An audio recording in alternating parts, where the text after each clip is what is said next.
Hello there. Welcome to the third week of the Venus retrograde course. Maybe this is the first time you're tuning in, and that's totally fine. Each module is completely standalone, and if you want to receive the others, just go to my website and you can find out more information about the course. We have one more session that's coming up in the next 2 weeks. I wanted to speak today to last time I spoke more directly to personal advice that we could take into the Venus retrograde, as well as uh, how that personal advice would be useful for us in our own context. And particularly, I focused a lot on friendship and the importance of friendship in in looking at what Venus retrograde in Gemini might entail, and then spent some time looking at each of the 12 houses where the Venus retrograde might be falling and how that information might be useful for you to consider as you move forward. So at this point in the timeline, Venus had the conjunction with the Sun. So this is, in many ways, you could think of it as the exact dark moon phase, like the total new moon phase of Venus, that transition from one side to the other of the waxing and waning phases for Venus. And in terms of the story that we might link up with Venus's retrograde, this is the point where Venus has really descended as deeply as she's going to go into the underworld and has met with her twin there in the underworld.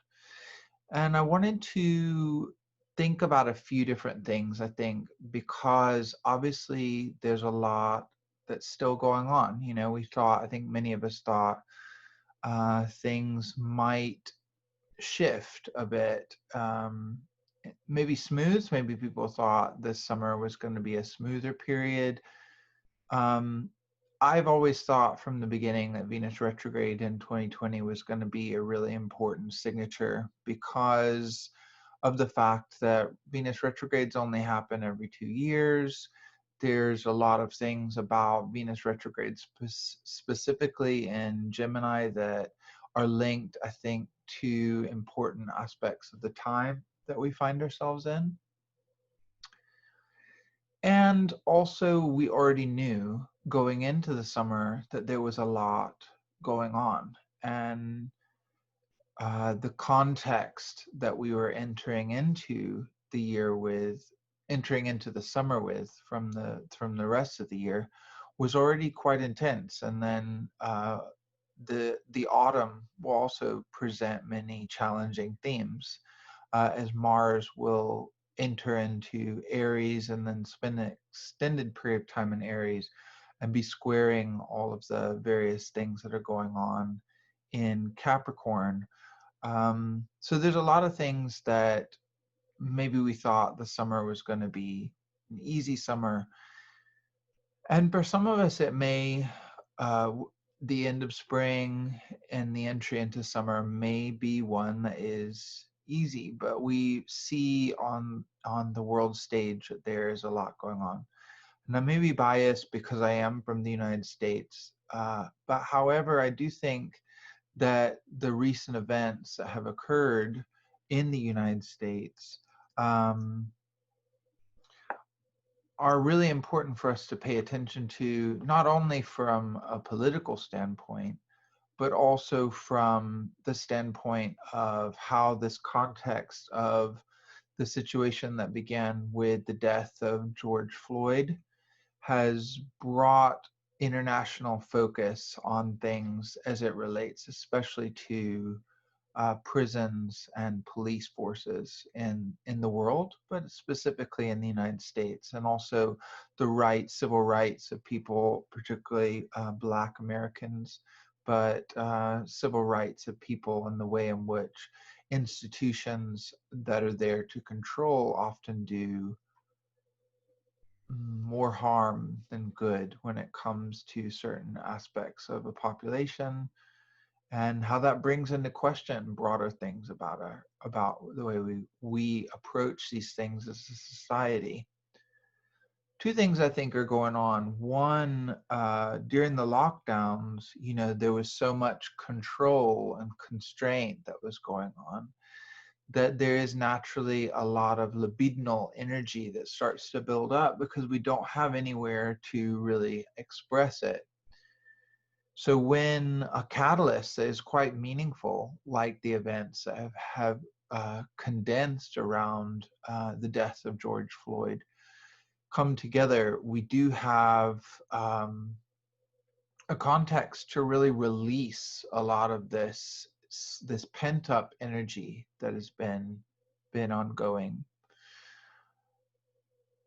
A lot of there's another thing that I'm going to want to talk about, not only about the Venus retrograde, so I do want to mention how that's important, but I also want to talk about the Sun and Mars's cycle, because obviously this is also happening as the Sun is squaring, or as the Sun is squaring Mars.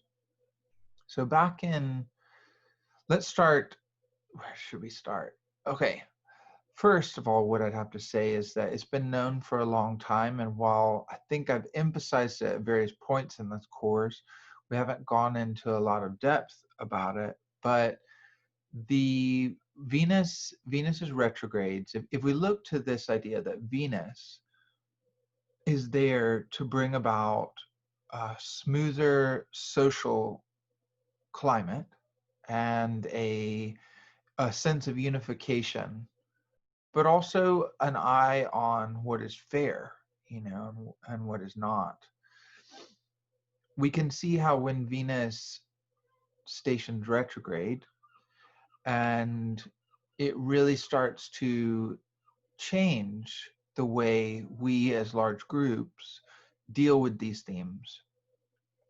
And therefore it's well known that Venus retrogrades often entail periods of social unrest and dissonance, because there is a stripping away of, if we want to think about it, maybe the layers that kind of keep us from seeing the difficult truth, and or there also are, how do we say, the ways in which we normally are going about creating unity and creating fairness is shifting. So for one, I'm not surprised.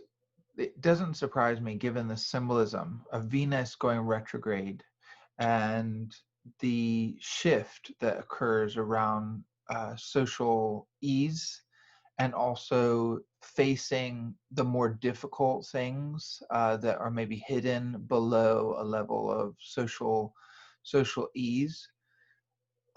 Also, I think a lot about the twins. There's so much mythology around the twins that one survives and the other does not. And I think that so much of what is tied to the pattern that is very deep in the way that racism functions is about the denial of the twin that is your twin, and the denial of the other that is actually just like you, and the potential sabotaging and the potential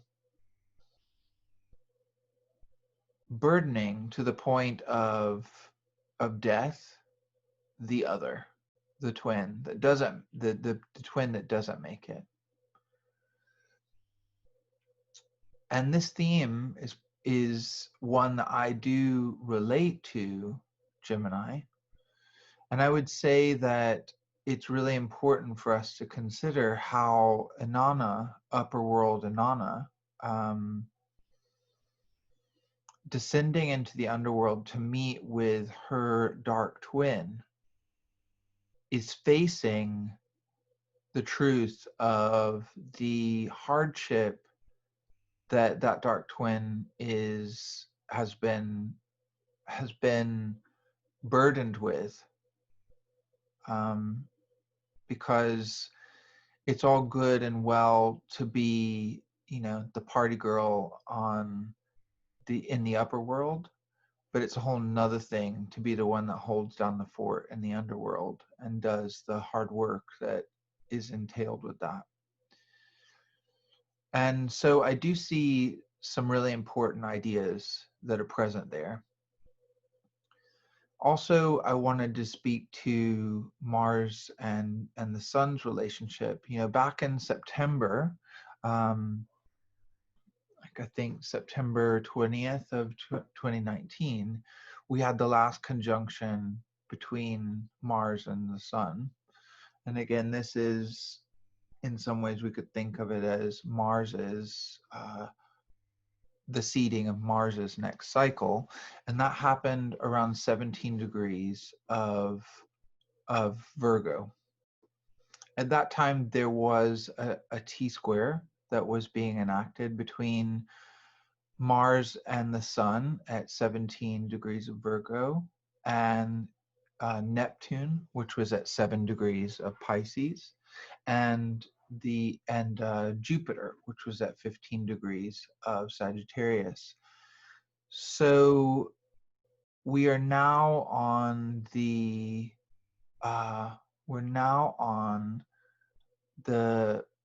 next aspect of this dynamic. They've had time to move forward, and we're on the waxing square that's happening between these two planets. Now, what I find interesting about it, if we look at the seed that was there is this cardinal T-square that is in place, whereby the energy and the dynamic of Mars is intimately linked to the visions that are being presented by Neptune's placement in Pisces, and simultaneously being very encouraged by Jupiter's placement in Sagittarius. So now we're at the waning square between them, and we're seeing a huge amount of turmoil and difficulty that is erupting all around us. And I think it's not for no reason. It's for a real reason. It's for a reason that is seated in this context around, I think, the themes that Venus retrograde has been presenting, where the Venus retrograde has really been looking at, again, stripping back those layers so that we are able to have this encounter. And then also the energy that's coming from Mars as it squares the Sun. So here we're in this moment where we need to consider how it is that we use the skills as whatever skills we have in place. So for me, because of two reasons: one, I'm an astrologer, and two, I'm a magical practitioner. Now, a lot of the work that I have been doing at this moment has been centered around preparing for Venus's eventual emergence, her heliacal rising as a morning star, because this is her appearance in this new phase as a morning star in Gemini. And specifically how I link that to broader themes that I'm wanting to see take hold and be important in this moment in our history. And this is something, that I'm going to focus on. And if you are watching this and you would like to email me, if you're not already part of the course, Cunning as Folk, you can find me there, cunningasfolk.com, or cunningasfolk@gmail.com. I would love to hear the types of intentions and insights that you would like to align and work with Venus emerging as morning star. Back as the because that will be a focus of the last little bit of the phase of the course this time around. Just so we're clear, the heliacal rising as morning star happens on the 14th of June, so it's not that far away. It'll be coming to you before we end up having the next module. Probably a ritual or an intention statement. We'll see how it plays out.